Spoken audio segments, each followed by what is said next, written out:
ನಮಸ್ಕಾರ ಎಲ್ಲರಿಗೂ welcome back to my channel. ಇವಾಗ ಮ್ಯಾಂಗೋ ಸೀಸನ್ ಆಗಿರೋದ್ರಿಂದ ಎಲ್ಲರ ಮನೆಯಲ್ಲೂ ಮ್ಯಾಂಗೋಸ್ ಇದ್ದೇ ಇರುತ್ತೆ. ಸೊ ಮಾವಿನ ಹಣ್ಣಿನಿಂದ ನಾವು ಹೊರಗಡೆಯಿಂದ ಕೊಂಡ್ಕೊಂಬಂದು ಐಸ್ ಕ್ರೀಮ್ನ ತಿನ್ನೋದಕ್ಕಿಂತ ಈ ರೀತಿ ಮನೆಯಲ್ಲೇ ಮೂರು ಇಂಗ್ರೀಡಿಯೆಂಟ್ಸ್ ಇಂದ ಮ್ಯಾಂಗೋ ಐಸ್ ಕ್ರೀಮ್ನ ಮಾಡ್ಕೋಬಹುದು. ಈ ಐಸ್ ಕ್ರೀಮ್ನ ಮಾಡೋದಕ್ಕೆ ಯಾವುದೇ ವಿಪ್ಪಿಂಗ್ ಕ್ರೀಮ್ ಬೇಕಾಗಿಲ್ಲ, ಯಾವುದೇ ಫ್ರೆಶ್ ಕ್ರೀಮು ಸಹ ಬೇಕಾಗಿಲ್ಲ. ಹೆಲ್ತಿಯಾಗಿ ನಾವು ಮನೆಯಲ್ಲೇ ಈಸಿಯಾಗಿ ಸುಲಭವಾಗಿ ಮ್ಯಾಂಗೋ ಐಸ್ ಕ್ರೀಮ್ನ ಮಾಡ್ಕೋಬಹುದು. ಇದಕ್ಕೆ ನಾನು ಇಲ್ಲಿ ಒಂದು ಅರ್ಧ ಲೀಟರ್ಷ್ಟು ಹಾಲು ತಗೊಂಡಿದ್ದೀನಿ. ಮೊದಲಿಗೆ ಹಾಲನ್ನ ಸ್ಟವ್ ಹಚ್ಚಿ ಕಾಯಕ್ಕಿಟ್ಟಿದ್ದೀನಿ. ಕಾಯಕ್ಕಿಟ್ಟು ನಾನು ಇಲ್ಲಿ ಒಂದು ಚಿಕ್ಕ ಬಟ್ಲು ತಗೊಂಡು ಅದರಲ್ಲಿ 2 ಸ್ಪೂನ್ ಮೈದಾ ಹಿಟ್ಟಾಗಲಿ ಅಥವಾ ಕಾರ್ನ್ಫ್ಲೋರ್ ಆಗಲಿ ಒಂದು ಸ್ವಲ್ಪ ನೀರು ಹಾಕಿ ಮಿಕ್ಸ್ ಮಾಡ್ಕೋಬೇಕು. ಲಂಪ್ಸ್ ಏನು ಇಲ್ಲದೆ ಇರೋ ಹಾಗೆ ಈ ರೀತಿ ಚೆನ್ನಾಗಿ ಅದನ್ನ ಕ್ರೀಮಿ ಟೆಕ್ಸ್ಚರ್ ಬರೋವರೆಗೂ ನಾವು ಮಿಕ್ಸ್ ಮಾಡ್ಕೋಬೇಕು. ಚಿಕ್ಕದಾಗಿ ಒಂದು 2 ಸ್ಪೂನ್ ಹಾಕ್ಕೊಂಡ್ರೆ ಸಾಕು.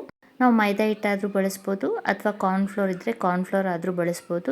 ಈಗ ಮೈದಾ ಹಿಟ್ಟನ್ನು ಮಿಕ್ಸ್ ಮಾಡ್ಕೊಂಡಿದ್ದಾಗಿದೆ. ಮಿಕ್ಸ್ ಮಾಡ್ಕೊಂಡಿರೋದನ್ನ ಸೈಡ್ಗೆ ಇಟ್ಕೊಂಡು ನಾವು ಹಾಲು ಕಾಯಕ್ಕೆ ಇಟ್ಟಿದ್ದೀವಲ್ಲ, ಹಾಲು ಉಕ್ಕು ಬಂದು ಅದು ಚೆನ್ನಾಗಿ ಒಂದು 5 ನಿಮಿಷ ಕುದಿಬೇಕು. ಮೀಡಿಯಂ ಉರಿನಲ್ಲಿ ಇಟ್ಕೊಂಡು ಹಾಲನ್ನು ಚೆನ್ನಾಗಿ ಒಂದು 5 ನಿಮಿಷ ಕುದಿಸ್ಕೊಂಡ್ರೆ ಅದು ನಾವು ಅರ್ಧ ಲೀಟರ್ ಹಾಕಿದರೆ ಒಂದು 1/4 ಲೀಟರ್ ಆಗೋಷ್ಟು ಹಾಲಾಗುತ್ತೆ. ನೋಡಿ, ಹಾಲು ಈ ರೀತಿ ಗಟ್ಟಿ ಆಗಬೇಕು. ಸ್ವಲ್ಪ ಒಂದು ಅರ್ಧ ಭಾಗ ಅಷ್ಟು ಆದಮೇಲೆ ಇದಕ್ಕೆ ನಾವು ಮಿಕ್ಸ್ ಮಾಡ್ಕೊಂಡಿರೋ ಮೈದಾ ಹಿಟ್ಟು ಮಿಕ್ಸ್ಚರ್ ಇದೆಲ್ಲ ಅದನ್ನು ಹಾಕೋತಾ ಇದ್ದೀನಿ. ಡೈರೆಕ್ಟಾಗಿ ಹಾಲಿಗೆ ಮೈದಾ ಹಿಟ್ಟಾಗಲಿ ಅಥವಾ ಕಾರ್ನ್ಫ್ಲೋರ್ ಆಗಲಿ ಹಾಕಿದಾಗ ಅದು ಲಂಪ್ಸ್ ಆಗಿಬಿಡುತ್ತೆ, ಗಂಟು ಥರ ಕಟ್ಕೊಂಡ್ಬಿಡುತ್ತೆ. ಸೊ ಅದಕ್ಕೆ ನಾವು ಫಸ್ಟೇ ಹಾಲಲ್ಲಾಗಲಿ ಅಥವಾ ನೀರಲ್ಲಾಗಲಿ ಮೈದಾ ಹಿಟ್ಟನ್ನು ಮಿಕ್ಸ್ ಮಾಡಿಕೊಂಡು ಆಮೇಲೆ ಈ ರೀತಿ ಹಾಲಿಗೆ ಹಾಕಿ ಮಿಕ್ಸ್ ಮಾಡಿಕೊಂಡು ಈ ರೀತಿ ಸ್ಪೂನಲ್ಲಿ ತಿರುಗಿಸ್ಕೊತಾ ಇರಬೇಕು. ನಾನಿಲ್ಲಿ ಮೀಡಿಯಮ್ ಉರಿನಲ್ಲಿ ಇಟ್ಕೊಂಡಿದ್ದೀನಿ. ಜೋರು ಉರಿನಲ್ಲಿ ಇಟ್ಟರೆ ಕೆಲವು ಸಲ ಅದು ಉಕ್ಕು ಬಂದುಬಿಡುತ್ತೆ. ಸೊ ಅದಕ್ಕೆ ಮೀಡಿಯಮ್ ಉರಿನಲ್ಲಿ ಇಟ್ಕೊಂಡು ಈ ರೀತಿ ಮಿಕ್ಸ್ ಮಾಡ್ಕೊತಾ ಬರಬೇಕು. ಮಿಕ್ಸ್ ಮಾಡ್ಕೊಂಡಾದ್ಮೇಲೆ ಇದಕ್ಕೆ ನಾನಿಲ್ಲಿ ಬೆಲ್ಲ ಬಳಸ್ತಾ ಇದ್ದೀನಿ. ನಾನಿಲ್ಲಿ ಸ್ವೀಟ್ನೆಸ್ಗೋಸ್ಕರ ಸಕ್ಕರೆ ಏನು ಬಳಸ್ತಾ ಇಲ್ಲ. ಬೆಲ್ಲ 1 ಕಪ್ಪಷ್ಟು ಹಾಕ್ಕೊಂಡಿದ್ದೀನಿ. ಮ್ಯಾಂಗೋ ಆಲ್ರೆಡಿ ಸ್ವೀಟ್ ಇರೋದ್ರಿಂದ ನೋಡಿಕೊಂಡು ನಾವು ಬೆಲ್ಲನ ಹಾಕ್ಕೋಬೇಕು. ಬೆಲ್ಲನ ಹಾಕಿ ಮಿಕ್ಸ್ ಮಾಡಿಕೊಂಡು ಒಂದು 5 ನಿಮಿಷ ಈ ರೀತಿ ಕಾಯಿಸ್ಕೊಂಡ್ರೆ ಸ್ವಲ್ಪ ಈ ರೀತಿ ಗಟ್ಟಿ ಆಗ್ತಾ ಬರುತ್ತೆ. ಈ ರೀತಿ ತಿಕ್ನೆಸ್ ಆದಮೇಲೆ ಸ್ಟವ್ ಆಫ್ ಮಾಡಿಕೊಂಡು ಇದನ್ನು ತಣ್ಣಗಾಗೋಕ್ಕೆ ನಾವು ಬಿಡಬೇಕು. ನಾವು ಹಾಲಿಗೆ ಮೈದಾ ಹಿಟ್ಟು ಮಿಕ್ಸ್ಚರ್ ಹಾಕಿರೋದ್ರಿಂದ ಇದು ಗಟ್ಟಿ ಆಗುತ್ತೆ. ಈ ರೀತಿ ಸ್ವಲ್ಪ ತಣ್ಣಗಾದ್ಮೇಲೆ ತುಂಬ ತಿಕ್ಕಾಗುತ್ತೆ. ಈ ರೀತಿ ಗಟ್ಟಿಯಾಗಿರೋ ಹಾಲನ್ನು ನಾವು ಮ್ಯಾಂಗೋ ಪಲ್ಪ್ ಕಲೆಕ್ಟ್ ಮಾಡಿ ಇಟ್ಕೊಂಡಿದ್ದೀವಲ್ಲ ಮಿಕ್ಸಿ ಜಾರಲ್ಲಿ, ಅದಕ್ಕೆ ಹಾಕಿ ನಾವು ಮಿಕ್ಸಿ 1-2 ರೌಂಡು ತಿರುಗಿಸ್ಕೊಂಡು ಅದನ್ನು ಚೆನ್ನಾಗಿ ಬ್ಲೆಂಡ್ ಮಾಡ್ಕೋಬೇಕು. ಇಲ್ಲಿ ನಾನು ಒಂದು 6-7 ಮಾವಿನ ಹಣ್ಣನ್ನು ತೊಗೊಂಡಿದ್ದೀನಿ. ಮಾವಿನ ಹಣ್ಣಿನ ಪಲ್ಪನ್ನು ಮಾತ್ರ ಈ ರೀತಿ ಕಲೆಕ್ಟ್ ಮಾಡಿ ಮಿಕ್ಸಿ ಜಾರಲ್ಲಿ ಹಾಕಿ ಇಟ್ಕೊಂಡಿದ್ದೀನಿ.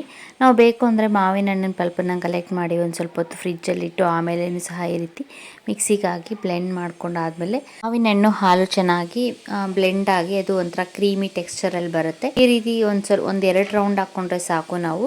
ಇದನ್ನು ಈಗ ನಾವು ಏರ್ಟೈಟ್ ಕಂಟೈನರ್ ಈ ರೀತಿ ಒಂದು ಬಾಕ್ಸಲ್ಲಿ ಹಾಕಿ ನಾವು 1 ಡೇ ಫುಲ್ ಅಂದರೆ ಒಂದು 4 to 5 hours ಫ್ರಿಜ್ಜಲ್ಲಿ ಇಡಬೇಕು. ಅದು ಒಂಥರ ಐಸ್ ಕ್ರಿಸ್ಟಲ್ಸ್ ಥರ ಫಾರ್ಮ್ ಆಗುತ್ತೆ. ಮತ್ತೆ ನಾವು ಫ್ರಿಜ್ಜಲ್ಲಿಟ್ಟು ಫ್ರೀಸರಲ್ಲಿ ಬಿಟ್ಟಾದಮೇಲೆ ಮತ್ತೆ ನಾವು ಫ್ರೀಸರಿಂದ ತೆಗೆದು ಮತ್ತೆ ಇನ್ನೊಂದು ಸರಿ ನಾವು ಮಿಕ್ಸಿ ಜಾರ್ಗೆ ಹಾಕಿ ಬ್ಲೆಂಡ್ ಮಾಡ್ಕೋಬೇಕು. 4 to 5 hours ಬಿಟ್ಟಾದಮೇಲೆ ನಾವು ಬೇಕು ಅಂದರೆ ನೈಟ್ ಮಾಡಿಟ್ಬಿಟ್ಟು ನೈಟ್ ಫುಲ್ಲು ಬಿಟ್ಟು ಮಾರ್ನಿಂಗ್ ಒಂದ್ಸರಿ ಮಿಕ್ಸಿ ಜಾರ್ ಒಳಗಡೆ ಹಾಕಿ ಮತ್ತೆ ಅದನ್ನು ಬ್ಲೆಂಡ್ ಮಾಡಿಕೊಂಡು ಆಮೇಲೆ ಮತ್ತೆ ನಾವು ಒಂದು 4 to 5 hours ಅಥವಾ 1 ಡೇ ಫುಲ್ಲು ಹಾಗೆ ಬಿಟ್ಟರೆ ಐಸ್ ಕ್ರೀಮು ರೆಡಿ ಆಗುತ್ತೆ. ಮ್ಯಾಂಗೋ ಐಸ್ ಕ್ರೀಮು ಈ ರೀತಿ ಸಿಂಪಲ್ಲಾಗಿ ಸುಲಭವಾಗಿ ಮನೆಯಲ್ಲೇ ನಾವು 3 ಪದಾರ್ಥ ಬಳಸಿ ಮಾವಿನ ಹಣ್ಣಿನ ಐಸ್ ಕ್ರೀಮ್ನ ರೆಡಿ ಮಾಡ್ಕೋಬೋದು. ನೋಡಿ, ನಾನು ಇಲ್ಲಿ ಫ್ರೀಸರಲ್ಲಿ ಇಟ್ಟಿದ್ದೆ.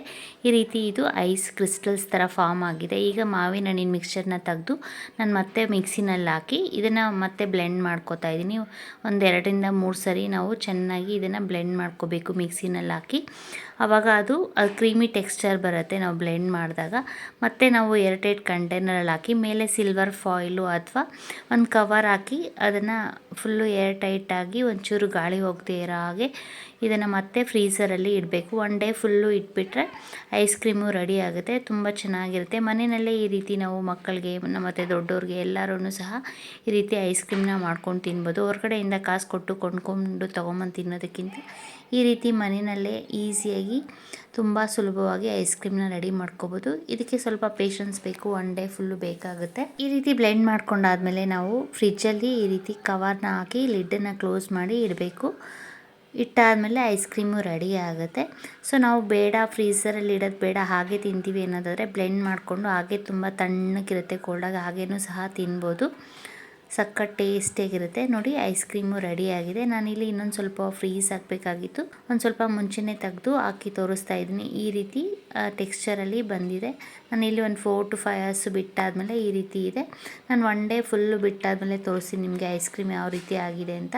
ಸೊ ನೋಡಿ, ನಾವು ಐಸ್ ಕ್ರೀಮ್ನ ಯಾವ ರೀತಿ ಅಂಗಡಿನಲ್ಲಿ ತರ್ತೀವೋ ಅದೇ ರೀತಿ ಐಸ್ ಕ್ರೀಮ್ನ ಮನೆಯಲ್ಲಿ ಸುಲಭವಾಗಿ ಮೂರೇ ಇಂಗ್ರೀಡಿಯೆಂಟ್ ಬಳಸಿ ಟೇಸ್ಟಿಯಾಗಿ ಮಾಡ್ಕೋಬಹುದು. ಇದಕ್ಕೆ ನಾನು ಯಾವುದೇ ರೀತಿ ಶುಗರು ಸಹ ಬಳಸಿಲ್ಲ. ಬೆಲ್ಲ ಹಾಕಿರೋದ್ರಿಂದ ಹೆಲ್ತಿನೂ ಸಹ. ನೀವು ಬೇಕು ಅಂದರೆ ಸಕ್ಕರೆನೂ ಬಳಸ್ಬೋದು ಬೆಲ್ಲದ ಜಾಗದಲ್ಲಿ. ಇಲ್ಲಿ ಮ್ಯಾಂಗೋ ಐಸ್ ಕ್ರೀಮ್ ಆಗಿರೋದ್ರಿಂದ ಯಾವುದೇ ರೀತಿ ಡ್ರೈ ಫ್ರೂಟ್ಸ್ ಬಳಸಿಲ್ಲ. ನೀವು ಬೇಕು ಅಂದರೆ ಬಾದಾಮಿ, ದ್ರಾಕ್ಷಿ ಎಲ್ಲ ಹಾಕೋಬಹುದು.